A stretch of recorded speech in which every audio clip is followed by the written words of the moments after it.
लीला क्रमांक पूर्वाध 135 लखोबाई को दर्शन। सर्वज्ञ श्री चक्र स्वामी एक दिन प्रातः काल का पूजा अवसर हो जाने के बाद भोग नारायण मंदिर में आसन पर विराजमान थे। पैठन की लखोबाई भगवान के दर्शन करने के लिए वहां आई। उसने भगवान के पास जाकर उनके चरणों को स्पर्श कर दंडवत प्रणाम किया। थोड़ी देर भगवान की लावण्य में श्री मूर्ति का ध्यान लगाकर वह वहां बैठी रही और फिर वहां से वह कहीं अन्यत्र चली गई। वह वेदवंतों की श्रेणी में आती है, वह परमेश्वर के ज्ञान की अधिकारी नहीं थी। लीला का हेतु। भगवान ने लखोबाई को अपने दर्शन, संबंध और नमस्कार इन तीनों का फल प्रदान किया। परिणाम स्वरूप उसे कलयुग के बाद आने वाले कृत युग में मनुष्य शरीर प्राप्त होगा। अंक लीला क्रमांक पूर्वाध 135 यहाँ संपूर्ण होती है। लीला क्रमांक पूर्वाध 136 देमाइसा को दर्शन और स्थिति सुख।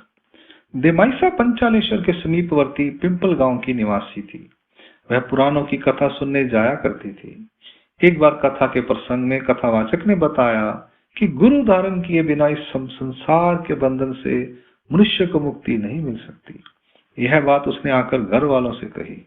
घर वाले सभी लोगों ने विचार विमर्श करने के बाद कहा कि पैठन में वामदेव नाम के आचार्य बहुत प्रसिद्ध हैं, उन्हें ही गुरु बनाना चाहिए। सभी के कहने पर देमाइसा ने भी एक दिन पैठन जाकर वामदेव को गुरु धारण करने का निश्चय किया।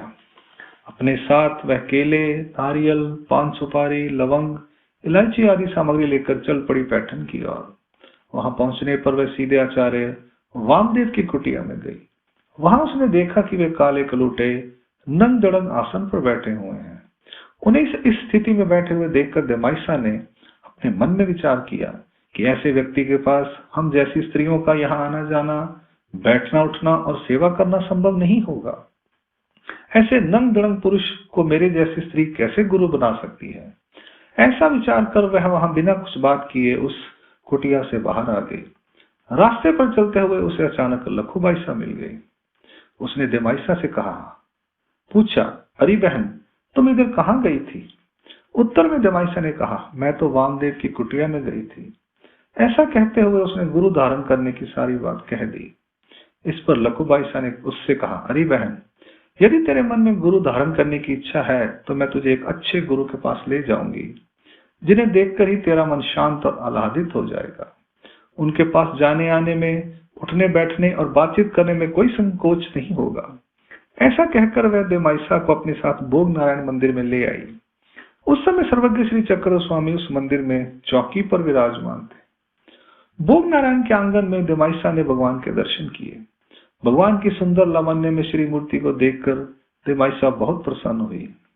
उसने अत्यंत भाव श्रद्धा के साथ अपने पास विद्यमान नारियल, केले, पान सुपारी का बीड़ा तैयार कर भगवान को भेंट किया। फिर उसने भगवान के श्री चरणों को स्पर्श कर उन्हें दंडवत प्रणाम किया। लखोबाई भगवान के सम्मुख बैठ गई और देमाइसा थोड़ा सा टेढ़ी होकर उसके पास ही बैठ गई। इस पर भगवान ने कहा, माता, गुरु के पास पीठ करके नहीं बैठना चाहिए, सामने मुख करके बैठना चाहिए। किसी भी सम्मानित व्यक्ति, राजा, गुरु और देवता के पास जाने पर उसके सामने मुख करके बैठना यह शिष्टाचार कहलाता है। दर्शनार्थ आए व्यक्ति को इससे अनेक लाभ मिलते हैं। भगवान द्वारा ऐसा समझाने पर देमाइसा भगवान के सम्मुख होकर बैठ गई। इसके बाद जैसे ही भगवान ने देमती की ओर देखा तो उसे स्थिति का सुख प्राप्त होने लगा। इसी सुख में निमग्न होकर वह कुछ देर वहीं बैठी रही। उसके बाद वह लखोबाई के साथ भगवान को दंडवत प्रणाम करके वहां से जाने लगी तो भगवान ने देमाइसा से कहा, माता, जब भी तुम्हारे मन में हमारे दर्शन की इच्छा उत्पन्न हो तो तुम बिना किसी रोक टोक के यहाँ आ सकती हो। भगवान की इस मधुर वाणी को सुनकर देमाइसा मन ही मन बहुत प्रसन्न हुई। लीला का हेतु। लखोबाई देमाइसा को सर्वज्ञ श्री चक्र स्वामी के पास ले आई। यहाँ आकर देमाइसा ने नारियल और केलों सहित भगवान को बीड़ा अर्पण किया। भगवान को अपना गुरु मानकर उनका सम्मान किया।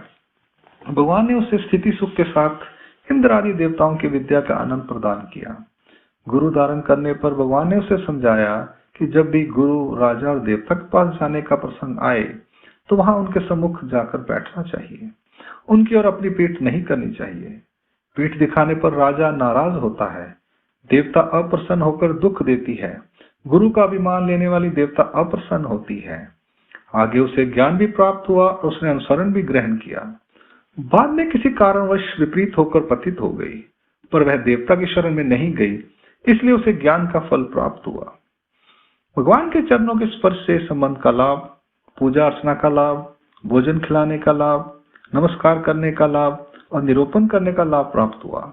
विकार प्रमादी को ईश्वर फल प्रदान करते हैं, विकल्प प्रमादी को नहीं। यह केवल परमेश्वर की लीला है। अंक लीला क्रमांक पूर्वाध 136 यहाँ संपूर्ण होती है। प्रणाम। जय